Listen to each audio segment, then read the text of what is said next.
You come to the New Yorker Radio Hour for conversations that go deeper with people you really want to hear from, whether it's Bruce Springsteen or Questlove or Olivia Rodrigo, Liz Cheney, or the godfather of artificial intelligence, Geoffrey Hinton, or some of my extraordinarily well-informed colleagues at the New Yorker. So join us every week on the New Yorker Radio Hour, wherever you listen to podcasts. Hi, this is Rob Benedict. And I am Richard Spate. We were both on a little show you might know called Supernatural. It had a pretty good run, 15 seasons, 327 episodes. And though we have seen, of course, every episode many times, we figured, hey, now that we're wrapped, let's watch it all again. And we can't do that alone, so we're inviting the cast and crew that made the show along for the ride. We've got writers, producers, composers, directors, and we'll of course have some actors on as well, including some certain guys that played some certain pretty iconic brothers. It was kind of a little bit of a left field choice in the best way possible. The note from Kripke was, he's great, we love him, but we're looking for like a really intelligent Duchovny type. With 15 seasons to explore, it's going to be the road trip of several lifetimes. So please join us and subscribe to Supernatural then and now. Let's hang out. Let's hang out. And let's talk about what lessons are found. Let's hang out. And let's listen to two lesbians shout. Let's hang out. Let's hang out. Welcome back to Let's Hang Out. I'm Ellie Brigida. And I'm Lee Holmes Foster, and here's what's happening this week. This week in the Lesdom. This Week in the Lesdom is a place where we can touch base each episode about things going on with the podcast or otherwise, and we still are keeping the virtual hangouts going. Don't you worry, we will keep you company during this entire time, even if we're locked down for 10 months. We'll still be here, don't worry. Hanging out. Come hang out with us. Yes. So this upcoming Thursday, we're going to be having a Motherland watch party for our patrons at 6:30 Pacific Standard Time. So if you're not a patron, join. And if you are a patron, heads up because we're going to hang out with you. We'll see you there. We'll see you there. The week after that, we are putting together an online karaoke bonanza. That's right. So keep your eyes peeled. We're going to have more details coming out soon as we work out all the details. So April 9th, probably also at 6:30 Pacific time, we are going to have some fun karaoke times for all of you. So we cannot wait. I am so excited. This is what we were made to do. Screw the podcast. We're just going to host virtual karaoke every week. It was good while it lasted, but we've found our true calling. Yes, this is it. Sorry. But also, you're welcome. Today's episode is also a very exciting episode because this is our 100th episode. We have put out 100 episodes today. We are so excited. And we want to celebrate with you with a special commemorative episode on April 20th to talk about all of the things that we love about the show and that you love about the show. So we want to hear from you. If you have a story about what Let's Hang Out has meant to you over these past few years, we would love to hear it. You can send us an email. If you'd like to send a voice memo, you can record a voice memo on your phone and we can actually hear your voice on the episode. I would love to hear from some of you. The second half of the episode will be a special Q&A with all of you. So if you have any burning questions you've been longing to ask us, email us those questions at letshangoutpod@gmail.com. We will answer any and all listener questions. We are so excited to celebrate with you and just wanted to say thank you for listening for 100 episodes. We have only one Greater Les Universe announcement for this week because it is so earth-shattering big that we had to give it the respect it deserves and talk about it just by itself. We don't want to muddy the waters of this. Many of you know Ellie and I are both huge Earpers, big Winona Earp fans, and this past week saw two important events. One of them is it was Dominique Provost-Chockley's 30th birthday. Happy birthday, Dominique. Happy birthday. And happy birthday to all of us. Welcome to your 30s. Your 30s are the best. And we know Dominique's 30s are especially going to be the best because she also, on her 30th birthday, posted on Start the Wave her coming out story that she is a queer person who loves all people. All people. and we are dead, consequently. One of the most moving coming out speeches I've ever seen. Also just so beautiful because she is such a bundle of light and joy. Like, of course, Yes. she would just be like, I love people and I love all people. I'm just happy for her. And I'm just happy for her to be living her best life. She's already a huge part of our community. We have taken her in with open arms, but things are going to get wild. But this is even more special. And so we just want to take the It's so opportunity great. to celebrate. I've seen so many people also taking the quarantine as a chance to like really reflect on themselves and dig deep and like find out things about themselves. So we love it. We love seeing it. We always love when anyone feels safe and comfortable enough to live their truest life, and especially when that life is gay, because that just makes us even so happier. happy. So there you go. We always say Ellie and I are living our best gay lives, and all we want is for other queer people to be able to do the same. So happy birthday, Dominique. Happy coming out, and happy day to all of us. Oh, yeah. That's what's happening this week. Back to you, Ellie and Lee. Thanks, Ellie and Lee, and welcome to our 43rd installment of Should Have Been Gay. And in this week's episode, we are going to be bringing you, at long last, the audio from our live show at the Virgil in Los Angeles, all the way back on March 12th, right on the eve of the apocalypse. But you know what? We had a blast, and we know We did have a you are blast. gonna love this episode. I am We are so so thankful excited to share it with that Elise made it out to join us. We are so thankful that Ashley made it out to join us. And we are so thankful to everyone who still came out that night. We had such a good time. We are so glad that we had the chance to go out and just have one more night of actual physical community with queer people. It was great, and I think we needed to get that in because it's probably going to be a while. So we're really excited to bring you the audio. We're going to be queuing that up shortly. We do want to say there's a couple places where the mics kind of crackle in and out a little bit. We tried to clean it up as best we could. It shouldn't be too bad, but that was the audio that we got. Overall, audio quality was pretty solid at the Virgil. But yeah, It was just like a little shock for a few words here and there. I promise you're going to love this episode. So we're so excited. Without further ado, Ashley Perez and Elise Bauman and Ellie and Lee live at the Virgil. Live. Hi, everyone. Oh, hello. Thank you so much for coming out and braving the apocalypse with us. We appreciate you all. We are going to have a blast. We're going to be super gay and have a great day. It's a little dark, but there's people out there. Yes. Hooray. So dedicated. We have to start our show. Yes. With Let's hang out. Let's hang out. And let's talk about what lesbians have found. Let's hang out. And let's listen to two lesbians shout. Let's hang out. Let's hang out. Oh my gosh. Welcome to Let's Hang Out Live. For any of you who don't know, I'm Lee Holmes Foster. I am the resident West Coast lesbian. Yes, and I am Ellie Brigida, our East Coast lesbian, but I am on the West Coast today. God love I'm ya. moving here, officially. I'm never leaving. She guys, now I'm can't trapped. leave. So yeah. we're really excited to be here. And we are joined by some amazing guests today. Woo woo. Our first guest is Elise Bauman. Come on up, Elise. Give her a big round of applause. Come on. Elise is here for all of you. Some of you might know Elise from some smaller turns on things like The Handmaid's Tale, Carmilla you may have heard of, you know. Elise, thanks for being here. Thanks so much for having me. I don't know how to sit in a chair. It's okay. Gays can't sit. So you're proving everyone's point. On brand.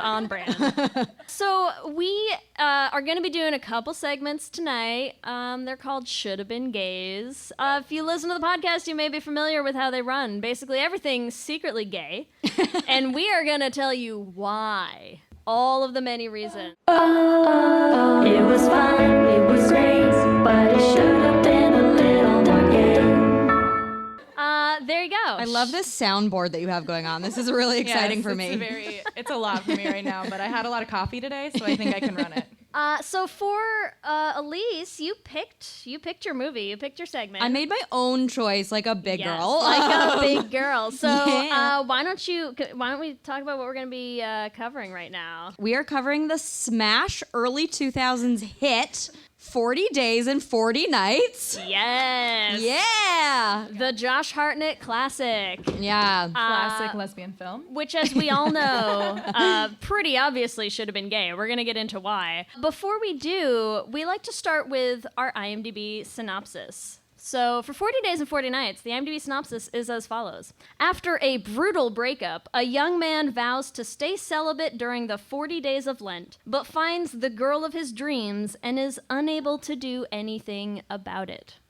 Well, he does some things about it. Just a couple things. We also like to give our own gay synopses for these movies because they're actually gay hits. So, should we start with you, Ellie? Do you have a gay synopsis for this? I do have a gay synopsis. I'm so excited to hear these. I haven't heard them yet. Here we go. I know, we've been talking about it for about an hour backstage, but no synopses, no spoilers.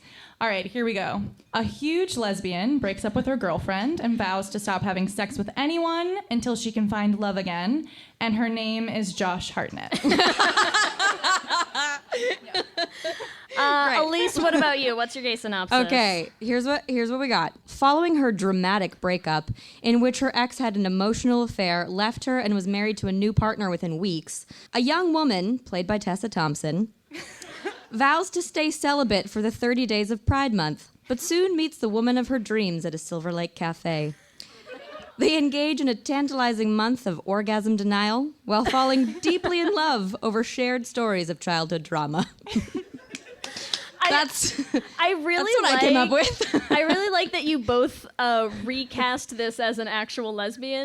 Mine was not recast at all. Josh Hartnett is a lesbian. Okay. Josh Hartnett is a lesbian in this movie. This is the whole point, is that, like, I think the writers wrote it as though it was going to be for two women, and then the producers were like, you know what would make this better is if we recast the female lead as a straight man. Yeah. Like, that's what happened. That does sound like But they Hollywood. changed none of the script. I did not go with already making him a lesbian yet, though, in my gay synopsis. My gay synopsis is unsure of his relationship to his penis. A young tech bro experiences a sexual awakening when he makes sweet Georgia O'Keeffe-style love to a woman with his flower for the first time. I love this. This is good. This is fun. I think there's a lot of awakenings happening for him. There's a lot. I can't movie. wait to get to the flower sex scene. This is my favorite part of the whole movie. Yes. It's the like lesbian section of the whole film. It is. Yeah. It truly, truly is. Yes. If you haven't seen it, you will see it later. Don't worry. I would also like to point out that this movie is about someone who gives up sex for 40 days, and they make a whole movie about it. And I was like, that's just called a normal month for me. That's just pretty regs these days. So don't need to make a movie about it. Feel closer to God every time you did it. To God. I don't know. I have this theory where I'm like, you know how if you like stop drinking coffee for a long time, that eventually it like you drink one cup and you're like, woo, that's great. Like it's just like your heart's like going a mile a minute. I'm hoping the same thing happens with orgasms. Where if I just like don't, like if I withhold for long enough, like eventually one will just skyrocket me into cardiac arrest.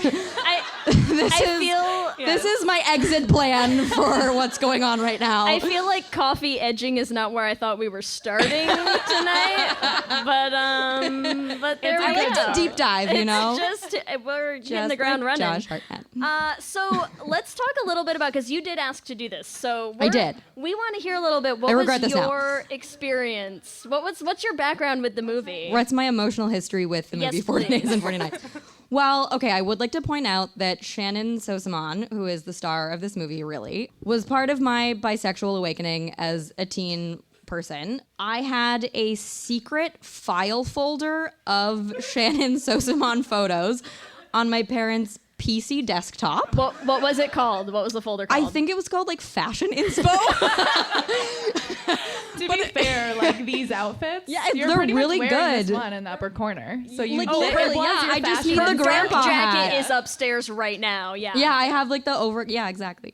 But yeah, so she was my sexual awakening. Yeah, so I think it was just like all photos of her. I have them all memorized in my head. Like there's one where she's wearing a white tank top and then a black leather tie. Do you know the one that I'm talking about? Yes. Yeah, of course you do. Of course. Yes. Of course you do. And her hair, like I just don't. Yeah, she needs to make a comeback. I'm ready for her. I'm ready for her to be the star of something again. But yeah, so I watched this movie and the sex scene in this movie is when. So they can't touch, they can't have sex. There's like no, he can have no physical contact with anyone for 40 days of like any sexual nature. So they go to her apartment and there's just a random bouquet of orchids that are just like there in her apartment pre-existing. And he takes an orchid and starts like gently grazing it over her body. And then like one petal of the orchid falls off and he kind of like gently blows it across her stomach and then she has like a miraculous orgasm. And I was like, this is a lesbian sex scene. Like, yes. I don't understand. Should we watch it? Should we watch? Yeah. Should we watch? Whoa, Let's okay. experience it all together, I think. Great. Here we are. I can feel that. Is this against the rules? I'll let you be the judge of that. We love consent. I'm thinking no. I'm thinking no, too. Enthusiastic consent. That's what it's all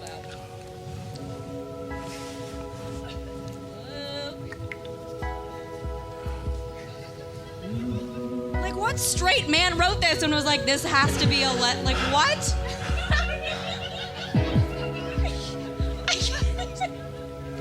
She's literally grazing his face with a bouquet of orchids. It's legitimately a Georgia O'Keeffe painting come to life.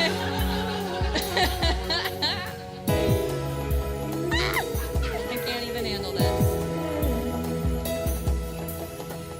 Oh my god. It's a much longer scene. I really had to cut it because it's too erotic. Yeah, like it's too much. We wanted to keep tonight PG for everyone, okay? Oh so everyone's gonna be we like, had to cut the racy parts. What did you do tonight? I'm like, I don't know, just like watched the sex scene from 40 Days and 40 Nights with a bunch of people in a bar. What did you do? Look, let me tell you what. So you hadn't seen this before, right? No, I have seen it. Okay, yes. I had not seen this until this week, and knowing You're welcome. Yes, thank you. Knowing that we were doing a Should Have Been Gay, usually I'm watching it, I'm taking notes, I'm like, oh my god, this scene's so gay. This movie, I sat for a long time watching it, and I was like, this is an awful lot about this dude and his junk. And there's a lot of like really uncomfortable workplace sexual harassment things going on this that movie I was like, did not age this well. does not age into 2020 very well. But then I got to this scene, and I was like, I have just nothing but notes right now. Let me pause some more and take more notes, because it literally is something happens to Matt throughout this movie, and his relationship to his body, to his emotions. I know we were talking a little bit earlier before we started that you want to talk a little bit about how he fakes an orgasm. Yes. So this is okay. So it's been like months. He's still not over his ex, lesbian. And then she's already engaged. She's already engaged, lesbian. Yeah, literally 2 weeks. 2 weeks. Yeah. I'm like, oh boy. What did they write this about my life? And so he is having sex with this woman, and he's not emotionally ready. Basically, every time he has sex, he envisions the roof above him collapsing over him. Like, he's just like so not emotionally prepared to have sex with anyone but his ex. But he does. And he's having sex with this woman, and he's so not into it. And then she climaxes, and then he pretends to have an orgasm because he's not emotionally prepared to be having sex. Like, he fakes his own orgasm. Like, I don't understand how this movie was written. I don't understand it. Yes. It's too much. Yeah. Well, and they make an awful lot of, like, all of the guys at his office are placing bets. There's a pool. Everyone is betting on when is he going to give in? When is he going to, break this vow? And there's an awful lot of comments about, like, this is manhood. Like, if you're not having sex, like, are you really even a man? And God. I'm not sure that he decides if he is or not by the end of this movie. You know what? Fair. I like this interpretation. I'm this into that. is my interpretation. I like that. Because I'm very serious that, like, he uses a flower to have sex. And he's into, like, she orgasms, With but he a also woman. is very into it. He is very He loves into it. it. He's like, yeah. And he also... Josh Hartnett's the top. Yes. And I wrote... That's it. I wrote down also when he does finally go win over Erica at the end of the movie, I wrote down his whole speech because I think it's very important. Okay? Are you going to do a live reading of his speech? A dramatic reading, Oh, if you will. I'm so here for this. This is what he says. He says, this I think might resonate with some queer people. I don't know. I was trying to take a part of me and make it go away. And I closed my world off and put myself in a little box. And for a while, everything seemed clear. But then you came along, and that didn't help anything.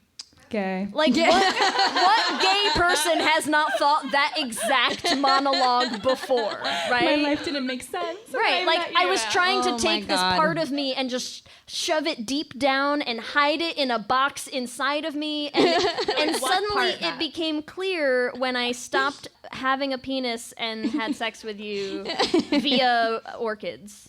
Honestly, I do think that, like, that sex scene probably did a lot for the straight community, though. Like, I feel like women were like, wait a minute. Like, straight women were like, wait a second. What? I could do that? Yeah. Foreplay? What? Has the whole thing? What a concept. Yeah, I orgasm and he doesn't. What? Everyone's mind is just being blown. If we're gonna switch though, because we've been talking a lot about Josh Hartnett. Yeah. Can we talk some more about Erica? Oh yeah. Yes, we can. Yes, could we please? Because could we? I know we have some more clips as well. Yeah, I have a clip that we need to show. So Erica, her character, she works for cybernanny.com. Okay, and so she's explaining her job, which is basically when kids search any sort of thing like sandbox, she has to make sure that porn doesn't come up, right? And so here is what she says about Porn this. police. And Early 2000s internet was a dark time. Quite. Pornography on the web. All right, say you have a 10-year-old kid with an iMac and a browser, and she searches girlfriends, and then gets lesbian mud wrestling. Yeah. Probably not the best thing. But you can't avoid it. Like today I ran a search for Sandbox and got Eat My Box, Sandy's Hot Box, and my favorite Vagina Beach. So my favorite part about that, she just says, my favorite Vagina Beach. And I like to think that it's not like a joke to her. She really loves Vagina Beach. Let's also talk about his reaction when she's like, lesbian mud wrestling, and he's like, probably not the best thing. But he doesn't seem to think it's the worst thing. So. She also says you can't avoid it. Yeah. Like, she's like, well, I do it on weekends, so if you date me, you can't avoid lesbian mud wrestling. Oh, God. Yeah. And this is like her intro conversation. She shows up in her little page boy cap. Can we talk about the first outfit that she is seen in this Yes. movie? Yes, hold on. Like, it belongs in a museum, truly. It truly does. A lot of them do. I think we have 3 solid pages of I labeled just what Shannon slides. Sosamon outfits. Yeah, I like- wrote down what we have on slides, and I have 3 of them are labeled as gay outfits, and that's Yeah, it. like whoever did wardrobe for this, definitely gay. Yeah, so she walks it. They meet in a laundromat because where else would you meet someone? I don't know. And she strolls in, and she's in a hoodie with an overcoat and a little newsboy cap, and like her short, shaggy hair. And I lost all my marbles. Like, look at her! Like, what? Wait, is the tie on the next one? Where's the tie? Does she wear a tie in this movie? Oh yeah. Oh yes, of course, yes.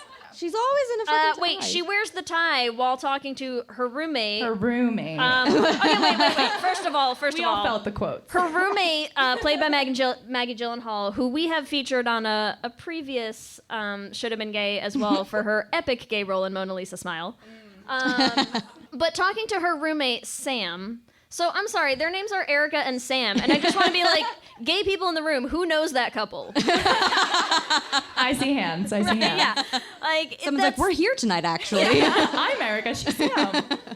Thank you for coming out. This movie's about you. Yeah, there's an awful lot of their relationship. They talk about each other having sex A lot. A lot. Yeah. Yeah. What do we think about them? What do we think about their relationship? Truly, I just I'm just really wanting this movie to be remade and Josh Hartnett's character be recast with Tessa Thompson. Shannon Sussman can stay. Anytime, yeah. And so, I didn't even really pay attention to Maggie Gyllenhaal, to be completely honest with you. I was just kind of I don't know. I just was rewatching the orchid scene. That's it. That's all I was doing. That's the big one. I feel like they're in an open relationship. Yeah, she's not right? super off. She's chill about it. Yeah. Yeah. They're definitely But in a polyamorous she's chill sort of about it situation. in a way of you're gonna go have sex with this dude, and you're gonna be great, and he's gonna be great, and it's all gonna be great. And then I'm you can tell me all about it later. I'm like, this is very supportive of you in a weird way, but I'm kind of into it, so sure. There also was one of their first scenes. So Erica leaves the apartment, and she basically comes behind Sam as she's leaving. Can I demonstrate on you, Yes, Lee? please. Oh, All right, wow. so Can I demonstrate? sit. You have to sit, straight though. on Sit, you? sit. What is happening? Okay, I'm so excited Should for this. I narrate It's this? narrate this. Oh, wow. She's putting her hand on her neck very gently and then waving goodbye. Okay. Thank you for the narration. I'm really bad at this. It felt pretty erotic to me. That's all I know. But she puts her hand on her neck and lingers there and is see you after my date. Okay, speaking I always of come home to you, baby. awkward goodbyes, should we talk about... So Josh Hartnett can't have any physical touch, so he can't kiss her. So after their date, in which he takes her on a bus, they literally have a cute experience on a bus together. It's like a budget, it's like gay a date. like a $2 date. I love it. They just ride in circles. So this is how he says goodnight and goodbye to her. Ow. Watch that. I'll talk to you soon, okay? Okay. Very soon, tomorrow. I'll give you a call. Great. Bye. Yeah, so I don't know about you, but that is exactly me at the end of every queer date that I've ever been on. I relate hard. She leans in for the kiss, and every lesbian is like, is she into me or not? Yeah. Go for the high five. Go for the high five. I'm not sure if we were Easy just choice. friends this whole time. Was this a work situation? I don't know. It's rough. It's a rough time. I think I titled it when I was saving the clips as awkward lesbian kiss. Yes, I saw that. I was like, yes. Because How did you get this footage of me? So strange. We know people. So weird. It's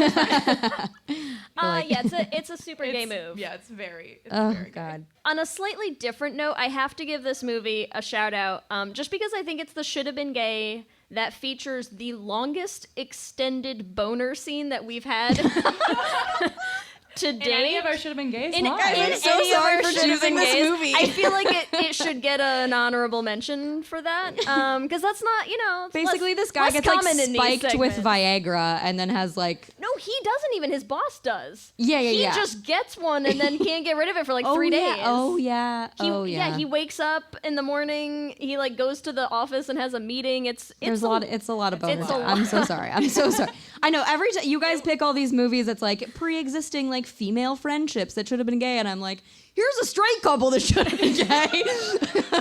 But let's just recast Josh Hartnett with Tessa Thompson. That's my pitch. It turned out to be amazing though, so it was great. It really did. I have 2 more quick lesbian rabbit holes that I have to take us down. Okay, great. I also have another one too. So Oh, great. amazing. Great. Okay. Great. The first one is the ex that he can't get rid of, the girl he can't shake, Nicole, also played by, shout out to a former should have been gay that we've done. She's played by Vanessa Shaw as the actress. She's a little more grown up here, but some of you may recognize her as the girl from Hocus Pocus. Well, I didn't know that. Yes, which we also have amply covered how gay that movie was. So also for similar reasons though, right? Where we have a theory that he is actually transitioning in that movie. Like this. And I think that relates so I don't know what it is about Vanessa Shaw that attracts her to these types of projects, but I'm for it. Oh my God. The other one is Shannon Sussman has played gay. In what? Yes. Tell me now. I'm watching You're tonight. welcome, Elise. Why did I choose this stupid movie?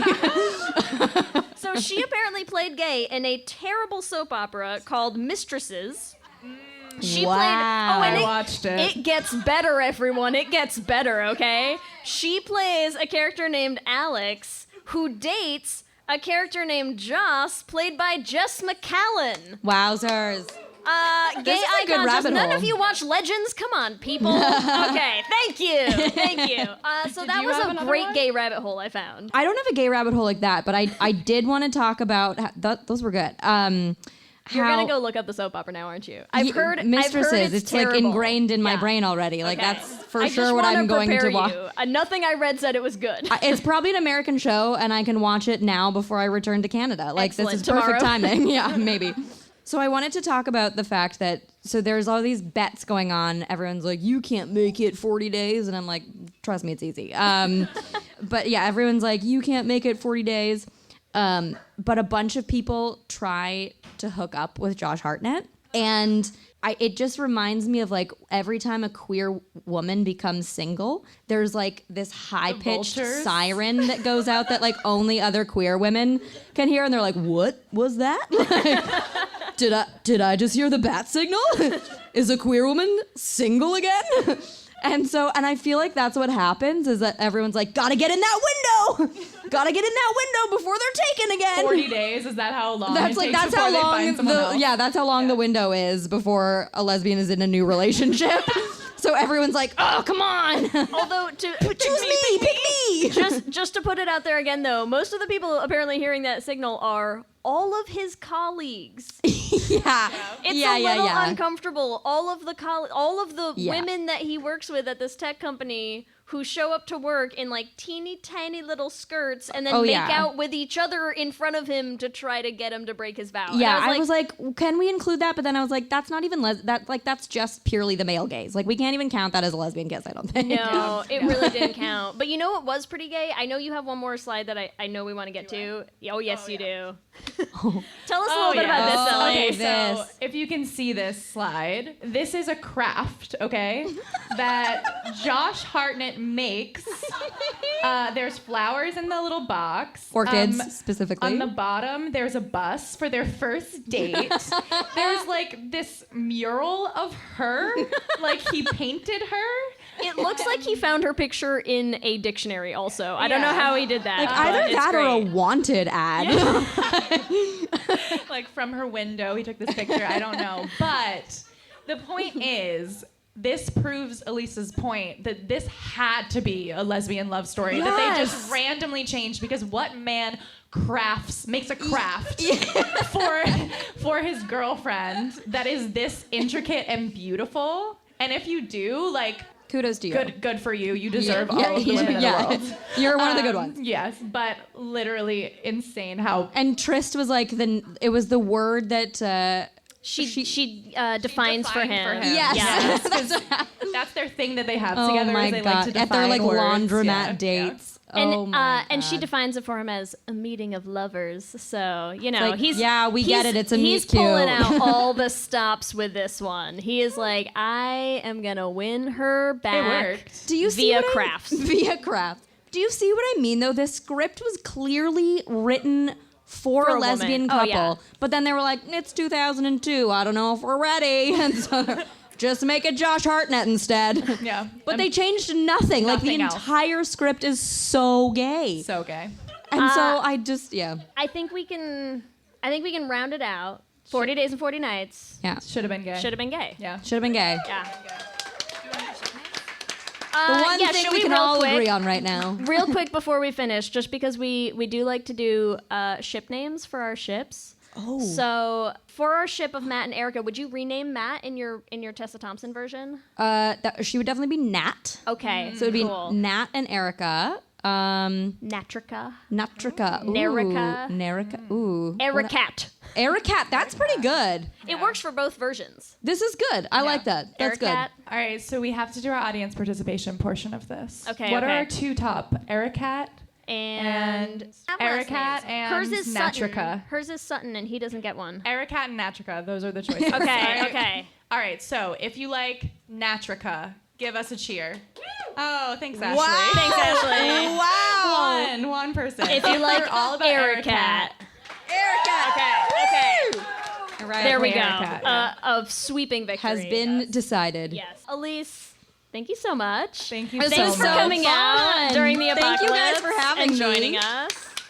And again, I'm sorry, but also you're welcome for making you watch this. No, it's cool. Everyone's now going to watch the hygiene portion of this as I sanitize our microphone. Yay!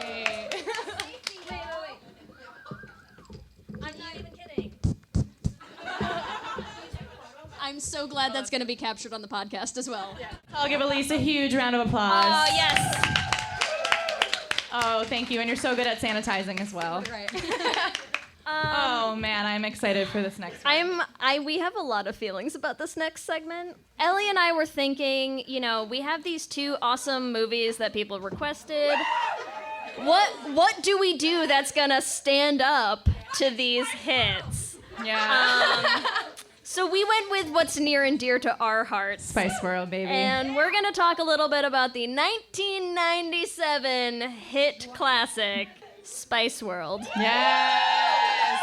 Somebody said to us, should this be a Les Essentials and not a Should Have Been Gay? Because we know of Jerry and Mel B's past, but it's okay. We're going to talk about the movie itself. We're going to talk about it. I'm sure that will come up. I'm going to read us the IMDb synopsis for Spice World, okay? So, world-famous pop group, the Spice Girls, zip around London in their luxurious double-decker tour bus, having various adventures and performing for their fans, which glosses over a lot of things in this movie. Well, to be fair, if you made an actual IMDb synopsis of this film, it would be 3 pages long. I think my There's actual... too many random, everywhere it goes. Separate from my gay synopsis, my actual IMDb synopsis would be a bunch of drunken 6-year-olds who liked the Spice Girls, wrote sketches, and we smushed them into a script. Yes. That's what I'm And there are pretty aliens. sure. Yeah. And then they fall off a boat. That's what I think actually happened. But let's do our gay synopsis. Do you have a gay synopsis for this movie, I do. Ellie? Well, I feel like my gay synopsis also ties into my experience with this, but little gay Ellie could not stop watching this film because of the serious sexual tension between every single member of this beautiful group of women. Wait till we get to the ship name section I'm so for excited. this one. My gay synopsis, I have a very specific argument for this movie, okay? Puppy Pile, poly relationship, the Spice Girls, prove that love overcomes all obstacles, including the lack of a plot or any coherent narrative. And lack of special Spice effects World. budget for that bus scene. Lack of budget, yes. The bus scene and the alien masks, let's be real. Yeah, not great. I know, I feel like not they great used effects. all of their special effects on the alien scene because it was so well done. That's all. Is that what we're going with? Well done? Yes. Okay. So tell me a little bit about your history with Spice World and the Spice Girls. Yes, so Ellie. I still own Spice World on VHS. Yes, I have it. I should have brought it with me. Why didn't I bring it? It's here. You couldn't get it to work this week, though. I could not get it to work, though, because do I have a VHS player anymore? No. It's 2020. Yes, but I have it on VHS. I watched it every day of my life. I was obsessed with the Spice Girls, of course. At all of my birthday parties when I was younger, I would make everyone stop what they're doing, watch me perform all of the Spice Girls songs. This is so on brand for you. Dances. As every person, I was all of the Spice Girls, so I didn't really need anyone else in my band. So I was talking to Elise earlier. One of my friends was a flaming redhead, so she always got to play Ginger, and I didn't get to play Ginger. I was Baby Spice, which is still admirable, but I identify very strongly with Ginger. I want to see you with the hair up. I want to see the with little the pigtails. Yeah, and I do have a British flag dress as well. You do. I've seen it. Yes. So I took multiple failed pictures of you in that dress. Yeah. So to say that the Spice Girls spiced up my life was an understatement. Wow. I had to do it. I'm so sorry. I also grew up at peak Spice Girls time. I think I was like 9 when they kind of like really hit their stride, which was it was a good time to be alive at that point. I think about it. I was 5 years old when this movie came out, and I was watching it, and I'm like, what the hell were my parents thinking? But here's what I love about saying I was 9 when the Spice Girls hit their stride is I think my most recent Spice Girls story, before having rewatched this for this segment, is when I was in college. For the first like year or 2 that I was in college, I was still dating a girl that I was dating from high school. So I would, she was not still in high school, but she was still back home. So I would, sorry, let me clarify that again. So I would drive back home a lot from college. And so I'm like driving home every other weekend. It's a drive you do like on autopilot, right? Like you do not need to pay attention. But here's what I can tell you. I used to listen to the Spice Girls CD every drive. Okay? To the point that one time I was like trying to turn it on and I was so distracted because like my iPod was freaking out that I legitimately missed my exit because when I finally got it, I was so excited that I was rocking out so hard that I forgot to take my exit off the highway. So that was not when I was 9. And I love the Spice Girls, okay? Yeah. It's just what happens. So I do love the Spice Girls. I had not seen Spice World in approximately 20 years and what a great movie. I think it has a 32% on Rotten Tomatoes. And I don't know who did that. So yeah, exactly. Thank you. Let's talk a little bit about the gay things in this movie, though, because there's a lot of them. Of gay, yeah. Let's start here. So really, if you haven't actually seen the movie, which God help you, it's basically like a series of vignettes. They're very not related at all. Not tied together. They just happen, and each one of them kind of features like a Spice Girls music video. Mm-hmm. It's basically like the first scene. They're like, "Hey, we have this big show at the end of the movie," and then random things happen, and then the big show happens at the end. So like that's the plot. That's the plot. Yeah. So in one of those scenes, they do a photo shoot, which includes dressing up as in drag. Dressing up as Sandy and Danny from Grease in drag. Right there. And this is Sporty Spice and Baby Spice. Yes. Sporty is grabbing Baby Spice's ass, of course. They flirt a lot in that photo shoot.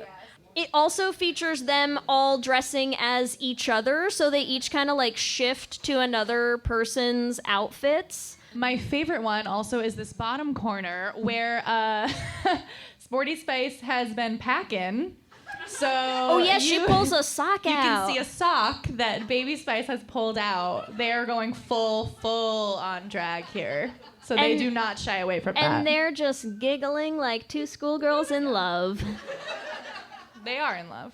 Yes. Them sharing clothes also is like a pretty thematic thing in this movie. Okay,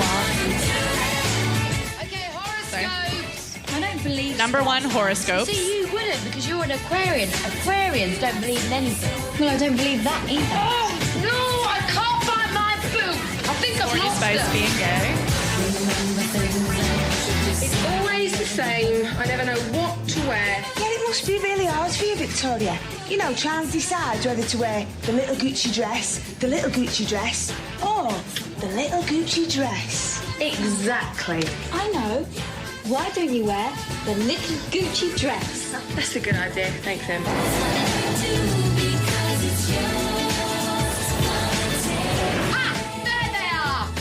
So, of course, Jerry has stolen Scary Spice's boot. I don't know how that happened. Typical Leo, that is, isn't it? Borrowing stuff without even asking me. No, that's Capricorn. Oi, don't you be starting on Capricorns. Can we discuss that tank top, too? That stripy green tank top. So this whole scene, 3 things. First thing, horoscopes. Jerry is obsessed with horoscopes, and we all know queer women love horoscopes. They're all on CoStar together. Yes, they're checking their compatibility, like they're making sure they're good together. Yeah. 2, Sporty Spice. The tattoo, the lifting weights while all of her friends are just talking around her. The striped knitted tank top. Yeah, the outfit. Yeah. Yes. Then you have your token straight friend, who is posh, who's like, what should I wear? And all the lesbians are like, we can't tell the difference between any of your dresses. No clue. Why don't you just wear the dress, the little Gucci dress? There's so much in this scene, like so much. I also want to point out, so in this scene, Ginger Spice steals Scary Spice's boots, okay? And she says, I don't know how I got them. I don't know how. Two We things. know. One, as I mentioned in the photo shoot, when they switch outfits, it is Scary Spice who dresses as Ginger Spice. And when they get off the bus to see the aliens later on in the movie, great movie, everyone. When they all run into the woods to pee together in a big clump and meet aliens, as they're getting off the bus, Scary Spice yells to Ginger, Jerry, I stole your boots. So, I mean, they basically just live in each other's clothes all the time is what this movie's telling us. Yes, they're together. They share a wardrobe. Yes. What's yours and is that's it. mine. What's mine is Yes. yours. So it's very obvious that they're together. We love girlfriends who share outfits. That's all. That's all I'm saying. This is a very short clip, but this just explains Jerry's sexuality. Also, Alan Cumming in this movie. Come on. But you do like boys, don't you, Jerry? Come on, is the Pope a Catholic? So she doesn't say yes, right? Not only does she not say yes, the person who answered that question right before her is Sporty Spice, whose answer was, boys, doesn't ring a bell.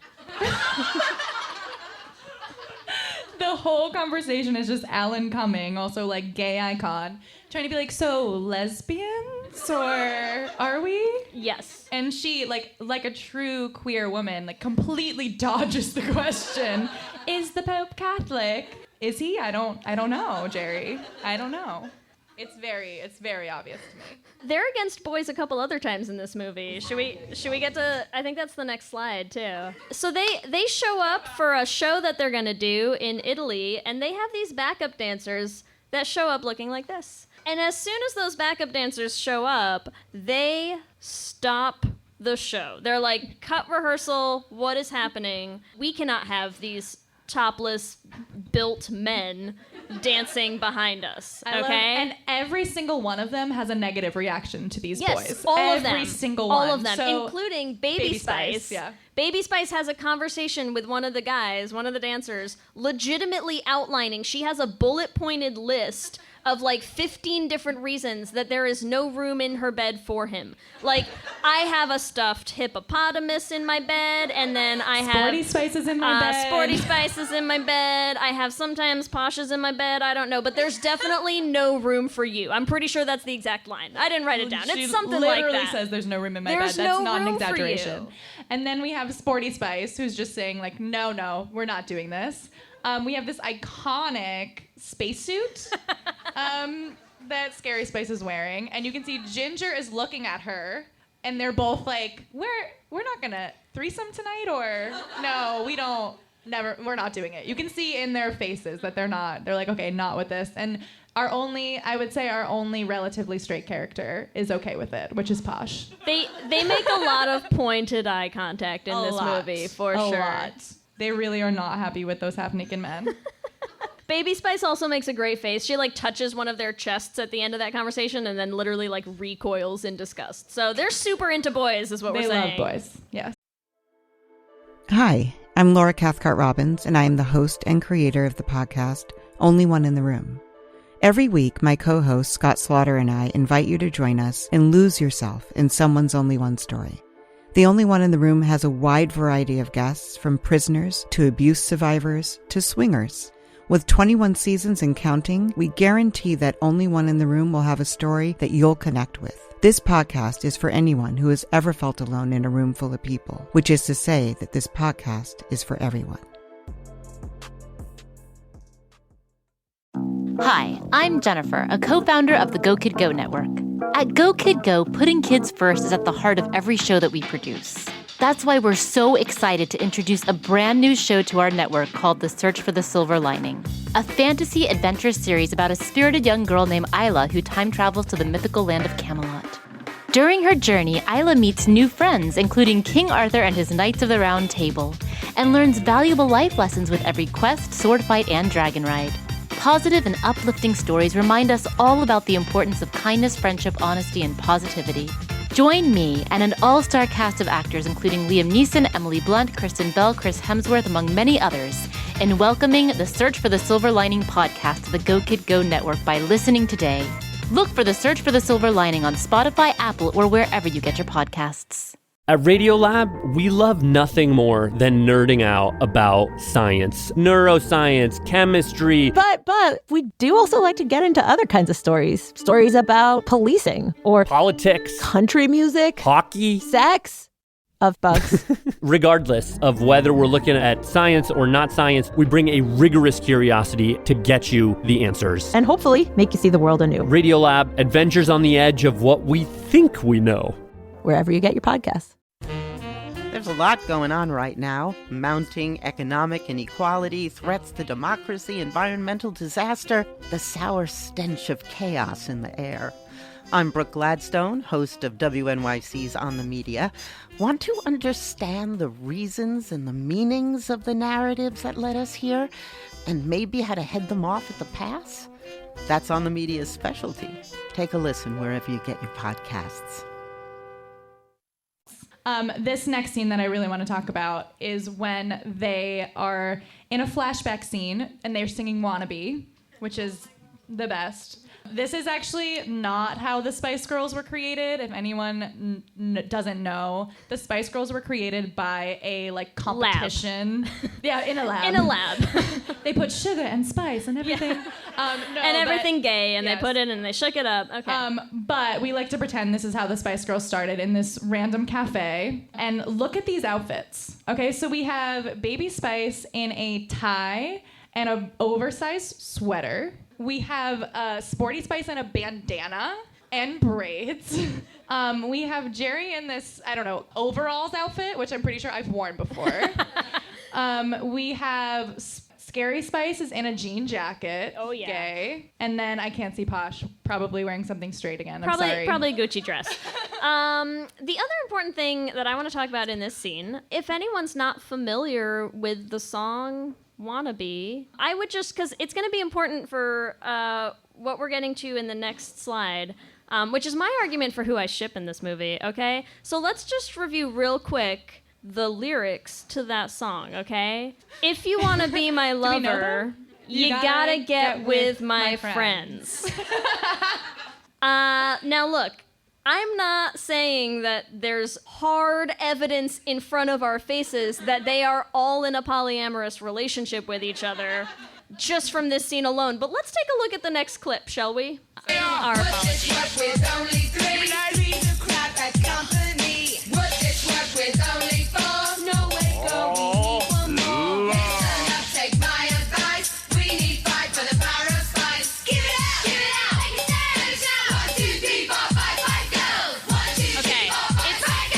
Okay, so here's the chant, their full army chant, that I think is very important to me, okay? It starts with, would this work with only one? And Baby Spice says, just with me, I'd have no fun. Then they ask, would this work with only two?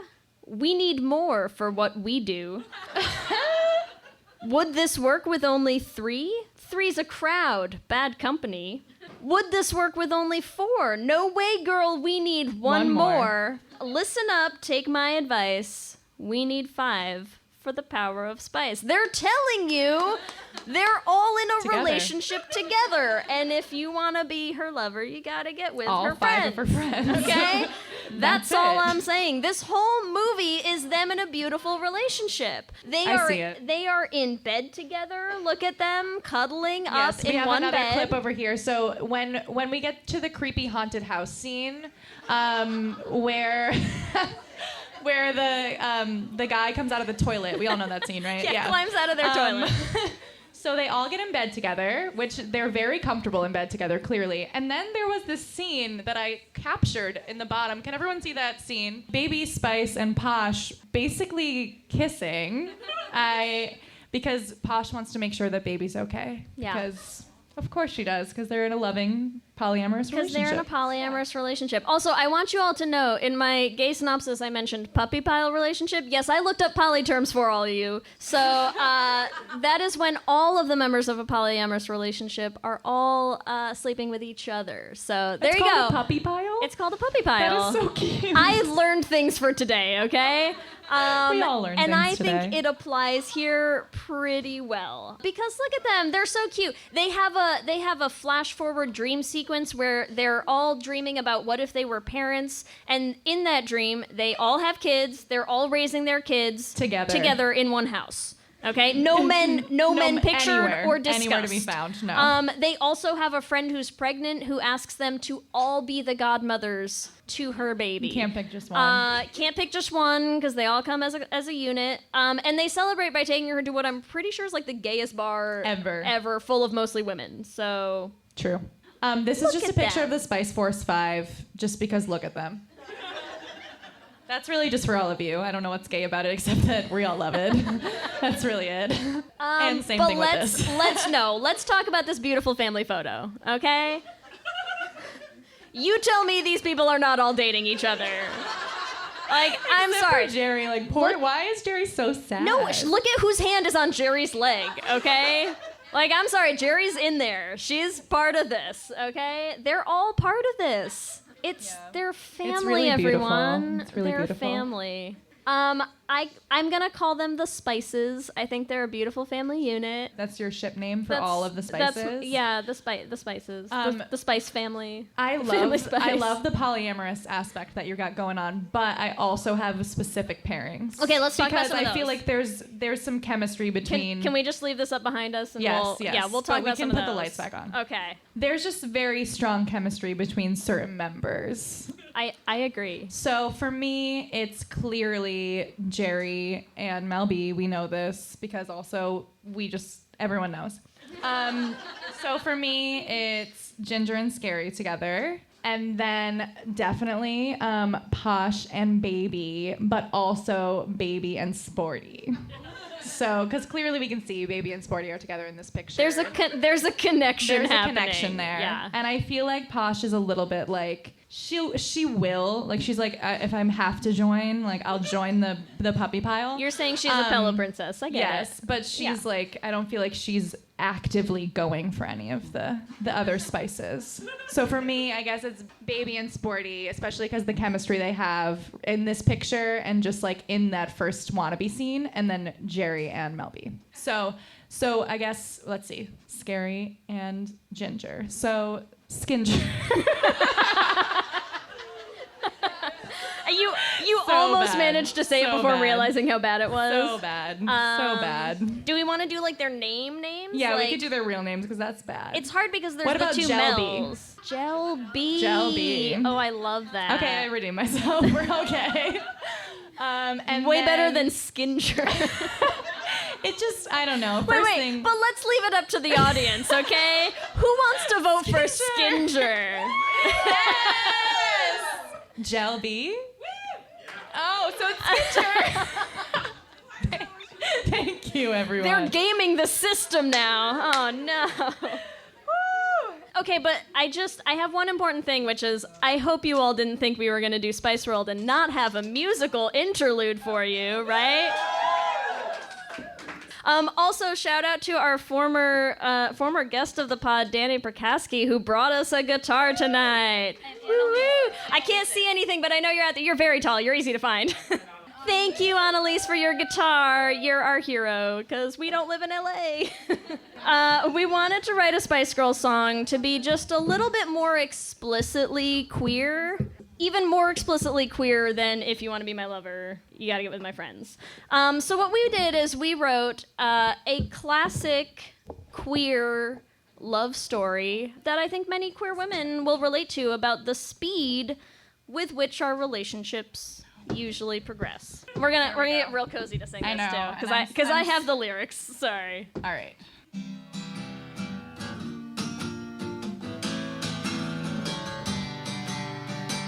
You just walked in, I make you smile. It's clear that you're my one and only. You take an inch, I run a mile. We're not that good at moving slow.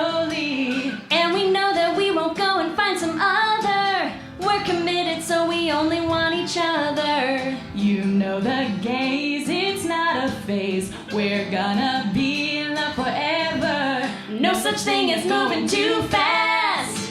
I got a U-Haul and I'm all packed. Don't you know we're meant to be? We're compatible sides, so I'm thinking of proposing. Don't slow down, gays prefer to rush. We meet somebody and we fall in love. Hey boo, since it's been a month, should we speed it up, baby? Should we take the plunge? Do-do-do-do, do-do-do-do, do-do-do. Always be together. Ba-da-ba-ba, ba-da-ba-ba, ba-da-ba. Stay that way forever. And we know that we won't go and find some other. We're committed, so we only want each other. Ever since we met, we only want to make out. We crossed the line, and so we're never gonna turn around. No such thing as going too fast. I got a U-Haul and I'm all packed. Don't you know we're meant to be? We're compatible sides, so I'm thinking of proposing. Don't slow down, gays prefer to rush. We meet somebody and we fall in love. Hey boo, since it's been a month, should we speed it up, baby? Should we take the plunge?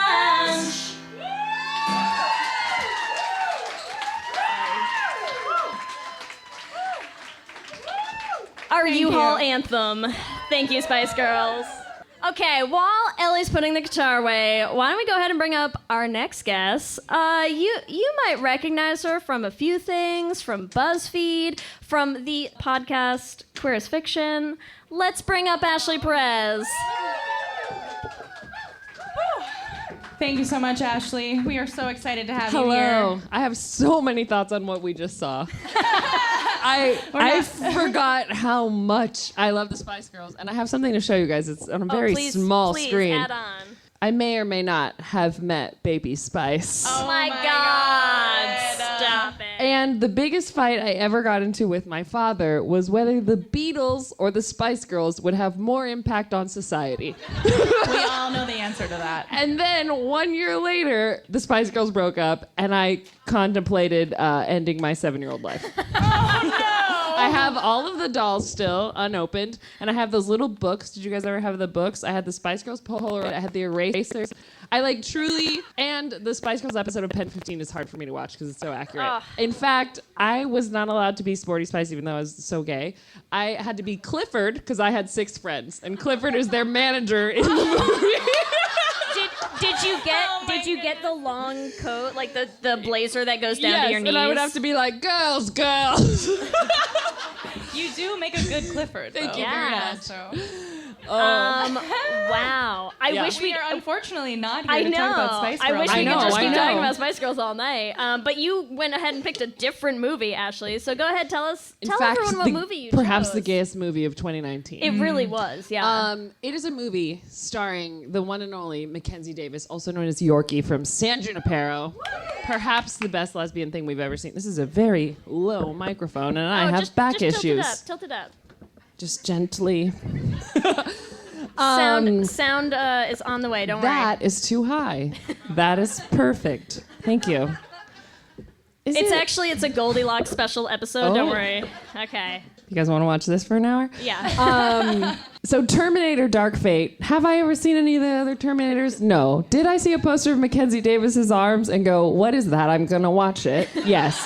Can you dim the lights just for a second because it's important? What? Yeah, we need to see the full vein. That is Yorkie from San Junipero. What the fuck? And they added more details so you can see more of her arms. Also, Mackenzie Davis is apparently like 6'1" or 6'2" or something. Yeah, very tall. The other actress is like 4'11". So I thought that they CGI'd her taller because she's so no, that's tall. just very who tall. she is. Wow. I'm impressed. Okay, so Terminator Dark Fate. I am going to start us off for anyone who missed out on this hit film. We can have, oh my by God. reading our IMDb synopsis, okay? Just so everyone's on the same page. So here is what happens in the movie. An augmented human and Sarah Connor must stop an advanced liquid Terminator from hunting down a young girl whose fate is critical to the human race. That is not what the movie is about. That is 100% not this movie. Ellie, do you have a gay synopsis? So I just need a reminder of what Mackenzie Davis's character's Grace. Her name name's is. Grace. Okay, Grace. so Grace, whose sole mission is to protect the woman that she loves deeply, comes back from the future to save her lesbian lover and the world. Yes. Nice. Correct. I love it. Ashley, do you have a gay synopsis for us? When a hot future badass Yorkie appears in the past, she quickly attaches to and protects the smallest, cutest, unassuming factory worker, and they are definitely gay together in the most angsty way two people can be gay together. They have such a tall, small dynamic. Tall, small, It typical is Tumblr. Great. Honestly, Mackenzie Davis is doing a lot of work on our behalf. She did that, and then the other thing she's in, which I haven't watched, but I've seen every GIF on Tumblr, Halt and Catch Fire, where she plays like an 80s hacker who is gay. I don't think she's actually gay, but she looks really gay in it. I also The really range. like, you guys both went very dark in your gay synopses. Oh, yes. I kept it a little lighter, so my recap of this movie is Planes, Trains, and Automobiles, the gay edition. True. Deadly hijinks ensue when elder lesbian Sarah Connor babysits baby gays Grace and Danny on their first road trip. She is very much like a mother hen gay in this. She I honestly really can't is. believe we forgot her in our synopsis. Me 'cause too. She is very, I- she's the biggest, like, mommy energy. I cheated on this because Ellie sent me the slides and let me make edits. I have one more synopsis that I have to click us through it. Can I click us through Yes, it? I think it's please. next. So here's the thing. This movie is about known hetero Grace, definitely straight character Grace, who travels back in time to team up with other known hetero Sarah Connor to save the very heterosexual Danny. That's how I'm gonna recap this movie, okay? Just 3 very straight women saving the world together, okay? She's both an android and androgynous. Isn't that beautiful? If Wow, you you're wanna welcome. know- She's Janelle Monáe.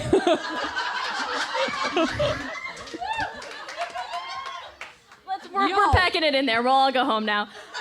No, I literally could not stop writing gay synopses for this movie. It was a problem because I want to write another one, and my other gay synopsis was, what was the tank top budget for this film?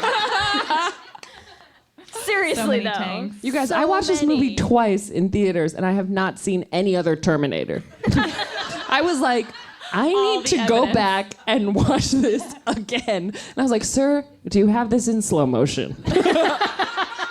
Also, I would like to say thank God for GIFs, because when I was a child, I watched the kissing scene in John Tucker Must Die hundreds of times with a shaky DVD recorder trying to make it go back just 10 seconds and really it wouldn't. And now you can watch these GIFs over and over and over and over and over again until your lizard brain takes over. And you're like, am I even human anymore? Oh, and we Or have am I plenty an of androgynous Oh, you really do augment have so sent many back gifts. in time? Oh yeah, we have a ton of gifts. But before we get to the gifts, let's start with a clip, because I think our first clip is We have to watch Grace. every clip. It's Grace telling us what this movie is about, really. I know you're scared, but I am here to protect you. Why us? You, Danny. You're my mission.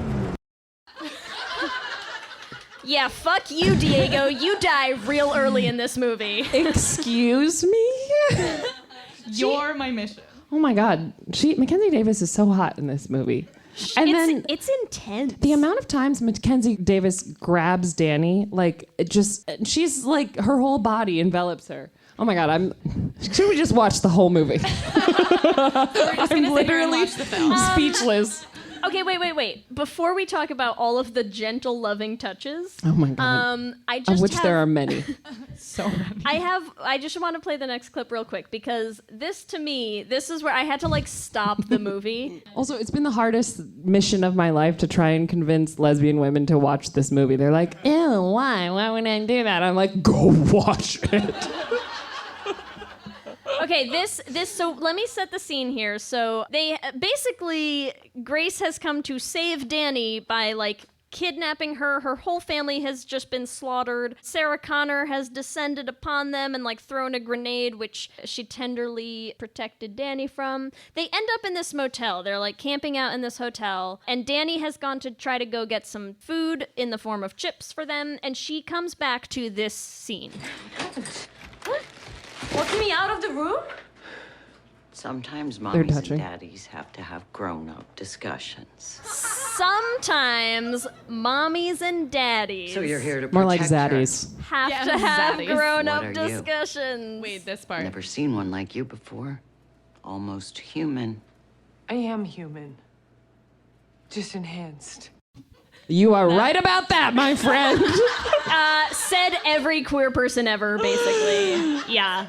Mommies and zaddies. Mommies. What I want to know is, when she says that, who do you think she thinks is which one? That's what I was thinking. I don't know. I can't answer this. I plead the fifth. But what I'm asking is, do you think Sarah Connor sees herself as a mommy or I a think zaddy? Daddy. I think daddy. I think for sure but daddy. Mackenzie Davis isn't a mommy either.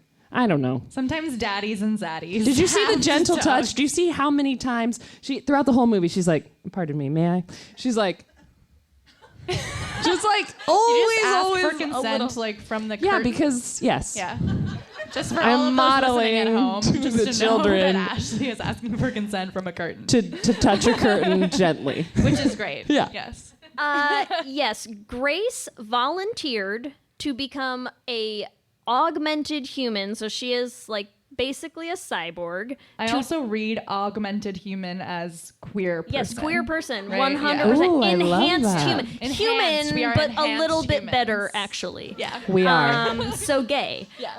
We are. She goes back in time to basically just continuously fling her body in front of an unstoppable force and then tenderly cradle Danny. Over and over Chef's kiss. and over again. It is a beautiful Where's thing. the other music coming from? It just knows how angelic that is. Yes. Hello, Terminator? Danny? So God has smiled upon this relationship. My mouth is gonna hurt from smiling after this. No, but she does. She just, all she cares about is saving Danny. Like, she just It is her technically her gets mission as a beaten to Terminator, crap. quote unquote, or But it's here's her the- mission, but like it's her chosen mission. The right? part Like, that's very gay, clearly Grace is gay. She shows up wearing a tank top and With that also she haircut. shows up naked. I would like to say that in the beginning she's butt naked and then she punches a dude and steals his clothes and looks better in those clothes than he does and is in the gayest outfit for the rest of time. Also, Actually, wait, until she's in a gayer he's outfit. with a girl at the time too, and she Yes. does not steal her clothes. No, she steals his She clothes. goes straight for his outfit. She like okay? puts She's her like, tank foot top, by yes. his boot and she's like, this will be gay enough. But the gayer part is that Danny, who up until this point, all we know is, oh, must be a heterosexual woman. We just assume that because this is the society that we live in. But she quickly loves being cuddled by Grace. She's just completely fine with that. And very quickly, she's like, oh my God, Grace, are you okay? Like, the bond forms so quickly. I don't know what the next clip No, is. so yes, that's actually a great transition to this clip because yes, Grace throws herself Oh, I bodily in remember. front of like sure death over and over and over again. But things quickly start taking a turn with how Danny starts responding to these situations. This is where in the movie you're like, does Danny love Grace? Question yeah, mark? let's find out, everyone. Love story. Let's Do find not out. worry. They can shoot me, but I'm not watching you die. It's okay. Okay. Grace is like, oh my God. If they separate me from They can shoot me, but I'm not watching you die. Get her out of there. It's real. This is like Titanic level love. Yeah. I'm surprised no one has painted anyone. And look at her reaction Wait, too. Is there any fan art of the two of them? There has to be. There's got to be a heart of the ocean somewhere. Let's be real. Grace could like demolish those men in a heartbeat, right? Oh, yeah. And the second Danny's like, they can shoot me, but I won't watch you die. What does she do? All right, bye. She's like, not even a chance, sweetheart. No one's gonna touch you, please. And then it gets gayer. Because then they're in is this the camp next? Where they're in the internment? It's also topical, you guys. Oh, this is what I'm talking about, of how quickly Danny is like, so they get separated at one point. I don't know if I'm taking your job late. No. Okay. No. They get separated at one point. I am an evangelist. I grew up Christian, but I never felt like proselytizing, but I do feel that urge with this movie. They get separated, and like by falling off of the Hoover Dam, ? Some kind of dam? Some sort of dam. Yeah. I think it's unnamed Yeah, in the movie. an unnamed dam. I also love how we haven't shown one clip of Arnold Schwarzenegger, who is in this movie, but irrelevant entirely. For their love story. Even though he is the Terminator. And when they're reunited, it's like, what even is I'm just now thinking of Titanic, but it's so beautiful. And why aren't they making out?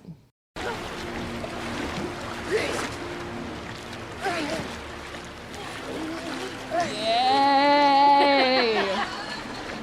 Look at her arms. And then she doesn't stop touching her. No. And then their Butch Mama is just like, you guys need to get it on already. Oh, we've got some gifts for you, Ashley. Oh my God! Yeah. Thank you. This is part of the automobiles portion of their road trip. Okay. Also, wait. Can we take a hot second Also, to Elise, talk? are you wearing that outfit right now? Can we take 1 second to talk about the unspoken important news about the future that we learn from Mackenzie Davis's character, right? Because she travels from a future world where Terminator AIs have destroyed civilization as we know it, and everything is dark and bleak. But I think we have one shining beacon of hope to look forward to as queer people, which is clearly Shane got Wax back up and running. Because who else would have done that hair? I'm sorry. Okay? Come on. So the future's not all bad. Wait, don't change the GIF yet. We have to look at this moment and talk about it. They're in the back of a truck, and Danny is exhausted. Where did she choose to sleep? On Grace's lap. Also, I don't feel like Grace was appropriately named. I don't think her name is Grace. I'm just going to say that. What would you rename her? I don't know. Like, what is a hot android? Janelle Monáe. I just like...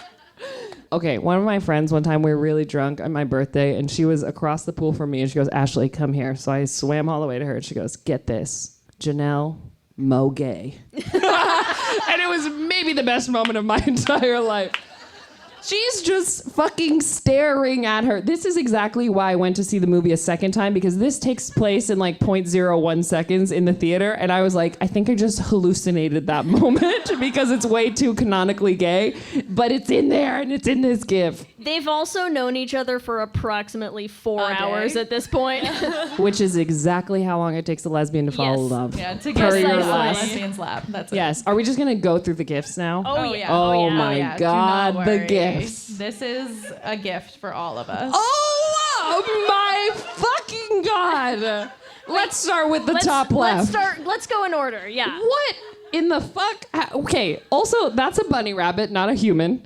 She jumps towards the tallest woman who's crouched all the way down and immediately grabs her face. For what purpose, except for to say, you're beautiful, never leave me. When a deadly assassin has broken into your holding cell and is trying to kill you and you go for protection, typically you go for the cheeks, right? That's a go-to move right there. This is, the bottom left is Mackenzie Davis saving her one of approximately 800 times in the same exact way by putting her whole body and just grabbing this tiny, tiny, tiny human.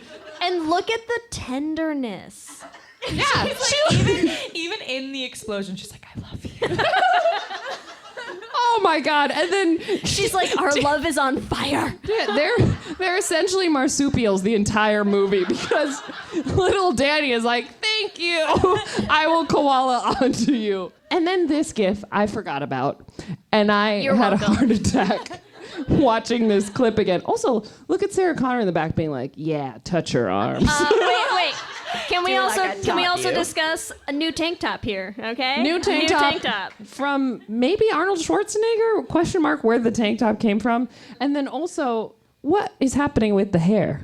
It's like very I don't know, Justin Bieber, like, out of transitioning out. Remember when all the lesbians look like Justin Bieber? There was a Tumblr called Lesbians Who Look Like Justin Bieber. And then he cut his hair and all the lesbians were very mad.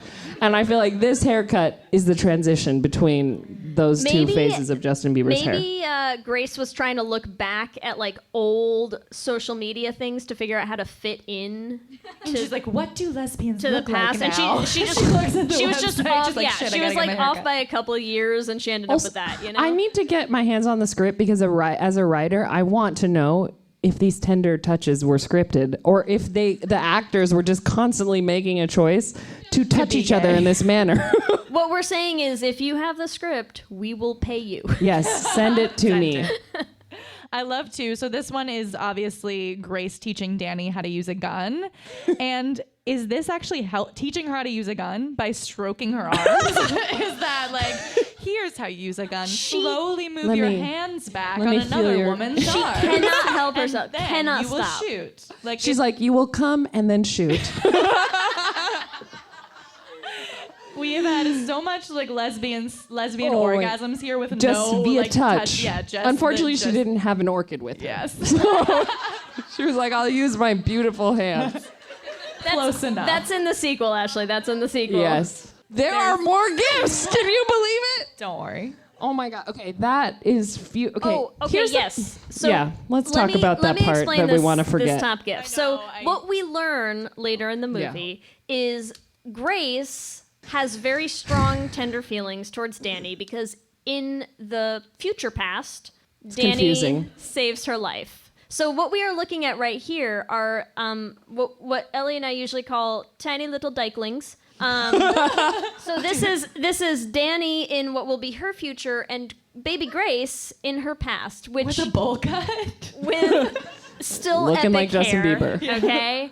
And so yes, she 100% like goes back in time to save her girlfriend because look at these beautiful little baby gays. We're gonna interpret it as that. In the movie, they imply a little bit that they have kind of a mother-daughter relationship, but look at any of the other gifts, please. Yeah, we're gonna completely cut that part. Yeah, out. I was like, this is a male cop-out. Fuck you guys for giving us this the whole time. And they're like, but they're mother-daughter.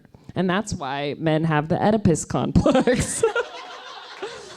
Okay, let's go bottom left, because what is that outfit? My God. She steals the outfit of... another male cop. She's just multiple men that she's like, are these your clothes? They're mine now. I also loved that gift because, again, I really like the times where Danny's in love, too. And look at how she grabs her shirt, right? Like, again, she's not, like, running for her life. She's like, I'm running for my life, and I must be physically attached to you, even more so than I already am. You know what? I just had a thought of, A, first, I've been meditating, and instead I should just look at these gifts. And B, I forgot that the world is currently ending. By looking at these gifts, I was like, oh, there's an apocalypse happening right now. And I forgot. The silver lining, though, is that maybe Grace will come back for us. Oh, yeah, where's our Grace? I didn't even see this moment in the movie, the middle one. What, the hand touching? So many different versions of... I need to move this mic so that I can only look at this GIF and continue to talk about it. Ashley's going to now turn her entire chair around. There's two hands. First, there's a top hand, and then it goes to the bottom hand. Oh, yeah. It's a multi-move maneuver. This is my favorite part of her arm. I'm going to show you. Right there. You know that line. I've only worked out once in my life, and when I worked out enough, I started to get that part of the arm, and then I was like, "Oh, this is too much responsibility." My anatomy is not great, so for our listeners at home, and have good arms. Someone correct me. Is that a bicep? No, it's rude. Is that her bicep? Who knows anatomy? No, I think the bicep is this part. Is that a tricep? Deltoid? Oh, okay. A deltoid. For the listeners at home, I'm going to say that was a deltoid. I'll show you after the show. Ashley's going to go find you later. I mean... the top great. Right here, now this is after their sleep cuddle in the back of the truck. This is how she helps her out of Look at the truck. height difference. Wow. Literally, she's standing in the bed of a truck and they're still the same height. Also, she doesn't help Sarah Connor out of the truck. No, not at all. Not even remote. She literally turns her body and then goes to face her. Well, why? They're always in the fetal position together. Oh, my this God. is she protected her from another grenade blast, and just can't let go. Yeah, the grenade is done and they're still holding. Oh, this is great. I'm glad I agreed to do this. This is beautiful. We are too. So Is that the end? I think that It might can't be. Wait, I'm like, wait, no. it might be the end of the gifts, but we still have a lot of things that we can talk about. Great. I'd like to talk about a couple things. One of them, I couldn't bring myself to include it in the gifts or in the clips, but the heroic end to this movie, I'm going to say we'll toss this into Bury Your Gaze, okay? They cannot stop the Terminator without, I kid you not, Grace giving Danny the literal heart out of her own chest, okay? I swear to God, she gives her a knife, and she's like, take my power source, you can kill him with it. Danny's like, I can't, I'm in love with you. Literally. She's literally, like, I can't. literally Grace, says, I I can't." can't do it, sobbing. And Grace puts a knife to her chest and forces her to cut her own heart out. I forgot about gives this. it to the girl that she might care about in the future. Which typically happens on the second date for lesbians. Yeah. Where you cut out your own heart and then give it to the person you're on a date with. And that is how Danny is able to stop the Terminator. I forgot about Very that straight part. film, everyone. Very straight. But it's literally Sarah Connor, again, where is she? She's off somewhere else. And where is Arnold? Off somewhere else. As the two of them, I'm like, no, I can't. I love you so much. Yeah. Gay. Rips her own heart out. I thought that was quite something else. It's a very dramatic love story. I'm going to watch this movie again. Yeah. It is a tearjerker, for Also, it's the a good love. action film, I will say. Yeah. It did very poorly in the box office, which is very sad because I was it's waiting gay. for the sequel. But you can still watch it. And I think we also need to talk about some ship names because I don't know who we're shipping in this movie. It's kind No of clue. Do you mean Granny? up in the air. It's over. That means you could be shipping the two of them, or maybe Sarah Connor Wow. as their hot grandma. Granny. Wow. I will say I do know they have an official ship name. And, I've and it looked is this up on Tumblr before. Drace, and I like Granny better. So much better. Definitely needs to be Granny. Also, there are clips of the actresses together on the press tour continuing to touch each other in an appropriate way, but that is still gay. They also do have appropriate last way. names, so we could also, it's Grace Harper, I believe, and Oh. Danny Ramos. So I'm gonna say we also Ramos? have the options of Harpos. Harpamos or Ramper. Oh, Harpamos is good. Yeah. Or Ramper. Ramper. No, but Granny. I mean, it's no I think is Granny. where it's at. Let's leave it. I think we need to go to the audience. So Okay. what is it? Harpamos? Or, okay, so if you like Harpamos. Oh, everyone loves Granny. Give it up for Everyone Granny. wants Give it up Granny. for Okay. Well, I tried, everyone. There's no way to beat Granny. You can't beat it. Granny. You can't beat it. No. I think the main takeaway, though, Is for the love of God, watch this movie. that, yes, also Terminator should've been Dark gay. Fate should have been gay. Should have been gay. Oh, Should've yes. been gay. It should have been gay. Okay. Ashley, thank you so much. Yes, thank for you for joining having us. me. Big round of applause Wait. for Ashley. Elise, can you come up here so we can all take a picture together? Picture. Let's group picture. Also, Elise, We're you gonna- were definitely wearing the outfit earlier with your jacket that Shannon Sossman's wearing in the first scene. I'm just going to say it. We're going to take a quick picture. Before we do that, I just want to mention you can find us on anywhere that you listen to podcasts. You can follow us on all the social medias at Let's Hang Out Pod. I'm Ellie. And I'm Lee. And let's hang out again soon. Thank you so much for coming out tonight. Yeah, round of applause for all of you braving the end of the world. Let me hear you say hip, hip, hip, hip, hip, well, yeah. We love hearing from all of you. We love continuing to build this community. So we just like to take every episode to shout out some of our favorite interactions that we've had with our listeners recently. And this week, we want to shout out first Victoria, who sent us this really, really awesome email about listening to the podcast and how we just have helped get through some of the stress of some of the times that we are all living in right now, and how we brighten her Mondays. And we just thought that was really sweet. And we always love getting emails from people who find community in our show, because that's what our whole goal was when we started it. So thank you so much for reaching out, Victoria. We loved hearing from you, and we're so glad you enjoyed the podcast. I would like to personally shout out Tara Gleason, who told me that they wanted to be shouted out as if Giles says Tara's name. So I just tried to say it in a British accent, and I hope we that know works. Ellie has the best British accent, so British people have emailed us and told me that, okay? So don't hate on it. Tara Gleason, thank you very much. Cheerio. Cheerio. That's my high proper British. Oh, okay. If you want the Cockney, I'll bring it out. Tara Gleason. Tara didn't ask for this, everyone. This is just Ellie. Tara specifically asked for my Cockney accent.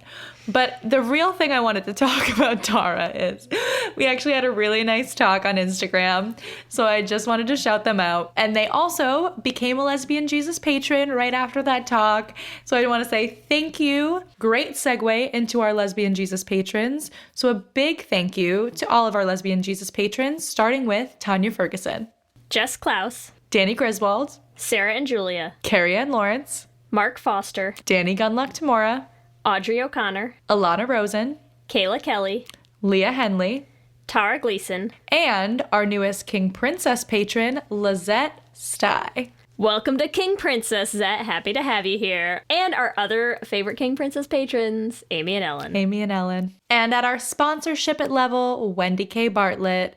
Thank you so much to all of you. As always, it is a huge help, especially during this time. We cannot say how much we appreciate you. I also want to say, if you are a patron and you have to lessen your pledge at this time, that is also more than okay.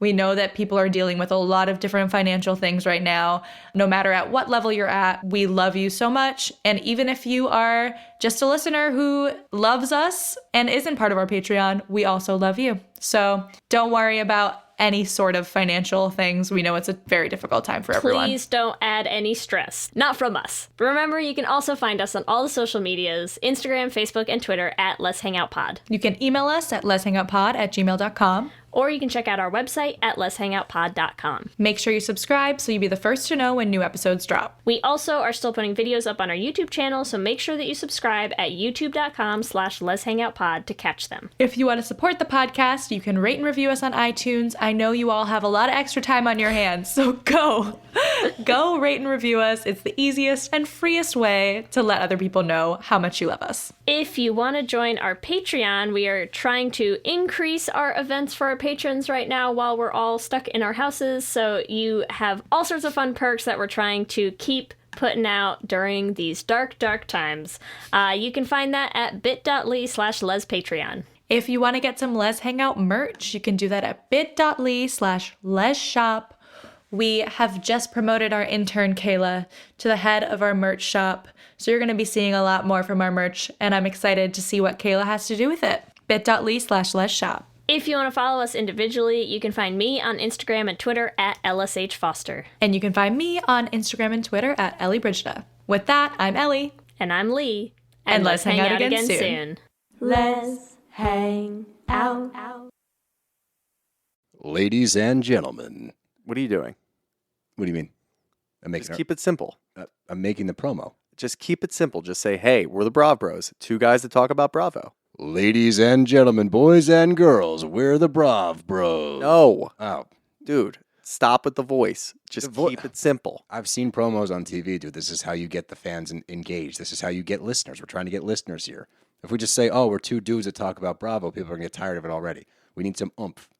All right, then fine. Let's try to do it with your voice. Brav Bros. Good job.